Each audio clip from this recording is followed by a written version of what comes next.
ओम शांति। बाबा के मधुर महावाक्य सुनेंगे। 11 नवंबर 2024 बाबा के महावाक्य।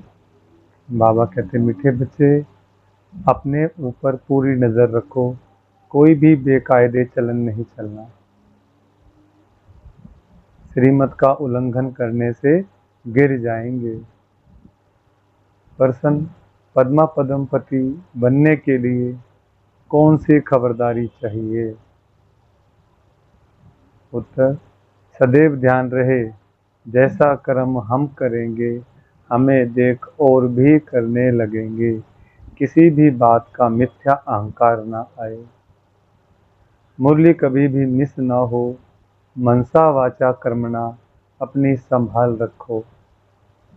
यह आंखें धोखा न दे तो पद्मों की कमाई जमा कर सकेंगे।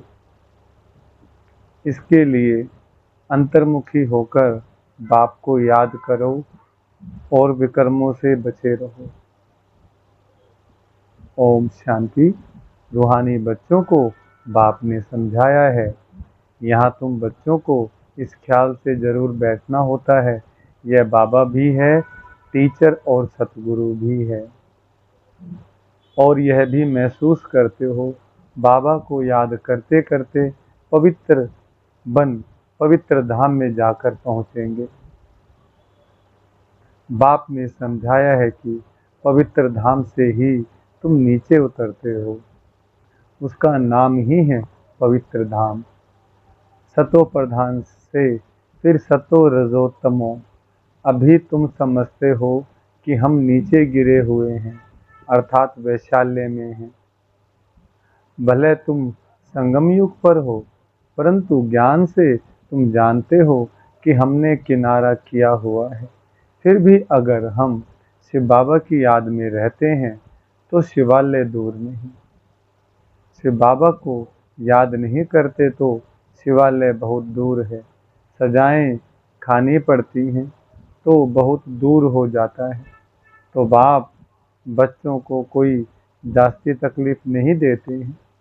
एक तो बार बार कहते हैं मनसा वाचा कर्मणा, पवित्र बनना है।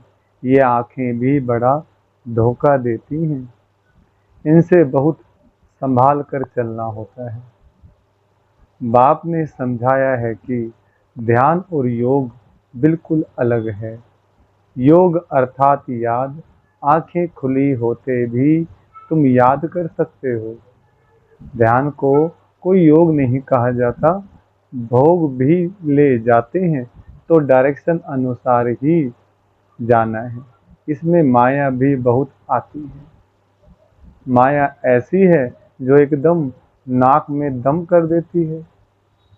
जैसे बाप बलवान है, वैसे माया भी बड़ी बलवान है। इतनी बलवान है जो सारी दुनिया को वैशाल्य में ढकेल दिया है। इसलिए इसमें बहुत खबरदारी रखनी होती है। बाप की कायदे अनुसार याद चाहिए। बेकायदे कोई काम किया तो एकदम गिरा देती है। ध्यान आदि की कभी कोई इच्छा नहीं रखनी है। इच्छा मात्रम अविद्या। बाप तुम्हारी सब मनोकामनाएं बिगर मांगे पूरी कर देते हैं। अगर बाप की आज्ञा पर चले तो, अगर बाप की आज्ञा ना मान उल्टा रास्ता लिया तो हो सकता है स्वर्ग के बदले नरक में ही गिर जाए। गायन भी है गज को ग्राह ने खाया। बहुतों को ज्ञान देने वाले, भोग लगाने वाले आज हैं कहाँ? क्योंकि बेकायदे चलन के कारण पूरे मायावी बन जाते हैं। डीटी बनते बनते डेविल बन जाते हैं। बाप जानते हैं कि बहुत अच्छे पुरुषार्थी जो देवता बनने वाले थे, वह असुर बन असुरों के साथ रहते हैं, ट्रेटर हो जाते हैं।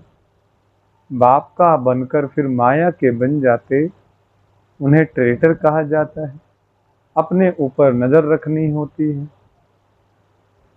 श्रीमत का उल्लंघन किया तो यह गिरे, पता भी नहीं पड़ेगा। बाप तो बच्चों को सावधान करते हैं कि कोई ऐसी चलन ना चलो जो रसातल में पहुंच जाओ। कल भी बाबा ने समझाया, बहुत गोप हैं आपस में कमेटियां आदि बनाते हैं, जो कुछ करते हैं श्रीमत के आधार बिगड़ करते हैं तो डिस सर्विस करते हैं। बिगर श्रीमत करेंगे तो गिरते ही जाएंगे। बाबा ने शुरू में कमेटी बनाई थी तो माताओं की बनाई थी, क्योंकि कलश तो माताओं को ही मिलता है। वंदे मातरम गाया हुआ है ना। अगर गोप लोग कमेटी बनाते हैं तो वंदे गोप तो गायन नहीं है। श्रीमत पर नहीं तो माया के जाल में फंस पड़ते हैं। बाबा ने माताओं की कमेटी बनाई, उन्हों के हवाले सब कुछ कर दिया। पुरुष अब अक्सर करके दिवाला मारते हैं, स्त्रियां नहीं, तो बाप भी कलश माताओं पर रखते हैं। इस ज्ञान मार्ग में माताएं भी दिवाला मार सकती हैं। पद्मा पदम भाग्यशाली जो बनने वाले हैं वह माया से हार खाकर दिवाला मार सकते हैं। इसमें स्त्री पुरुष दोनों दिवाला मार सकते हैं और मारते भी हैं। कितने हार खाकर चले गए, गोया दिवाला मार दिया ना। बाप समझाते हैं, भारतवासियों ने तो पूरा दिवाला मारा है।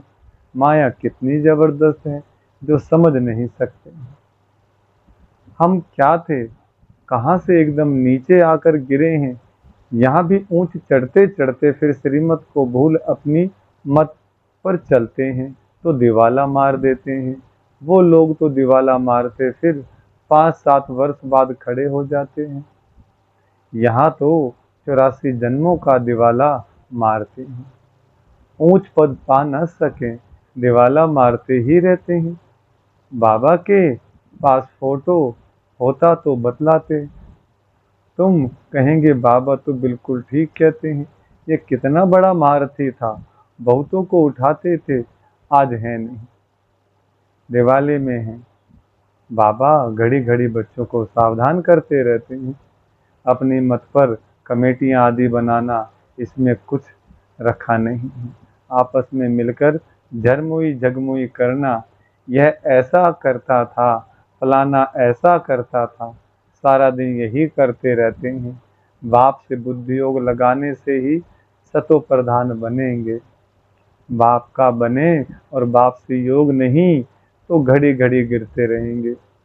कनेक्शन ही टूट पड़ता है, लिंक टूट जाए तो घबराना नहीं चाहिए। माया हमें इतना तंग क्यों करती है, कोशिश कर बाप के साथ लिंक जोड़नी चाहिए, नहीं तो बैटरी चार्ज कैसे होगी। विक्रम होने से बैटरी डिस्चार्ज हो जाती है। शुरू में कितने ढेर के ढेर बाबा के आकर बने, भट्टी में आए, फिर आज कहाँ हैं, गिर पड़े क्योंकि पुरानी दुनिया याद आई। अरे बाप कहते हैं, मैं तुमको बेहद का वैराग्य दिलाता हूँ। इस पुरानी दुनिया से दिल नहीं लगाओ, दिल स्वर्ग से लगानी है। अगर ऐसा लक्ष्मी नारायण बनना है तो मेहनत करनी पड़े। बुद्धि योग एक बाप के साथ होना चाहिए। पुरानी दुनिया से वैराग्य, सुख धाम और शांति धाम को याद करो। जितना हो सके उठते बैठते चलते फिरते बाप को याद करो। यह तो बिल्कुल ही सहज है। तुम यहाँ आए ही हो नर से नारायण बनने के लिए। सबको कहना है कि अब तमो प्रधान से सतो प्रधान बनना है, क्योंकि रिटर्न जर्नी होती है। वर्ल्ड की हिस्ट्री ज्योग्राफी रिपीट माना, नरक से स्वर्ग फिर स्वर्ग से नरक, यह चक्र फिरता ही रहता है। बाप ने कहा है, यहाँ सुदर्शन चक्रधारी होकर बैठो। इसी याद में रहो कि हमने कितनी बार चक्र लगाया है। अभी फिर से हम देवता बन रहे हैं। दुनिया में कोई भी इस राज को नहीं समझते हैं। यह ज्ञान देवताओं को है नहीं, यह ज्ञान देवताओं को है नहीं, वह तो है ही पवित्र। उनमें ज्ञान ही नहीं।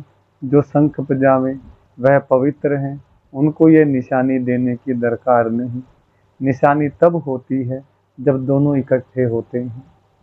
तुमको भी निशानी नहीं, क्योंकि तुम आज देवता बनते बनते कल असुर बन जाते हो। बाप देवता बनाते हैं, माया असुर बना देती है। बाप जब समझाते हैं तब पता पड़ता है कि सचमुच हमारी अवस्था गिरी हुई है। कितने बेचारे शिव बाबा के खजाने में जमा कराते, फिर मांग कर असुर बन जाते। इसमें योग की ही सारी कमी है। योग से ही पवित्र बनना है। बुलाते भी हो बाबा आओ, हमें पति से पावन बनाओ, जो हम स्वर्ग में जा सकें। याद की यात्रा है ही पावन बन ऊंच पद पाने के लिए। जो मर जाते हैं फिर भी जो कुछ सुना है तो शिवालय में आएंगे जरूर। पद भले कैसा भी पाएं, एक बार याद किया तो स्वर्ग में आएंगे जरूर। बाबा कहते बाकी ऊंच पद पा ना सके, स्वर्ग का नाम सुनकर खुश होना चाहिए। फेल हो पाई पैसे का पद पा लिया, इसमें खुश नहीं हो जाना है। फीलिंग तो आती है ना, मैं नौकर हूँ, पिछाड़ी में तुम्हें सब साक्षात्कार होंगे कि हम क्या बनेंगे, हमसे क्या विक्रम हुआ है जो ऐसी हालत हुई है। मैं महारानी क्यों नहीं बनूं, कदम कदम पर खबरदारी से चलने से तुम पद्मा पद्मपति बन सकते हो। मंदिरों में देवताओं को पद्म की निशानी दिखाते हैं, दर्जे में फर्क हो जाता है। आज की राजाई का कितना दबदबा रहता है तो अल्पकाल का, सदा काल के राजा तो बन ना सकें। तो अभी बाप कहते हैं तुम्हें लक्ष्मी नारायण बनना है तो पुरुषार्थ भी ऐसा चाहिए। कितना हम औरों का कल्याण करते हैं, अंतर्मुख हो कितना समय बाबा की याद में रहते हैं। अभी हम जा रहे हैं अपने स्वीट होम में, फिर आएंगे सुख धाम में। यह सब ज्ञान का मंथन अंदर में चलता रहे। बाप में ज्ञान और योग दोनों हैं, तुम्हारे में भी होना चाहिए। जानते हो हमें शिव बाबा पढ़ाते हैं तो ज्ञान भी हुआ और याद भी हुई। ज्ञान और योग दोनों साथ साथ चलता है।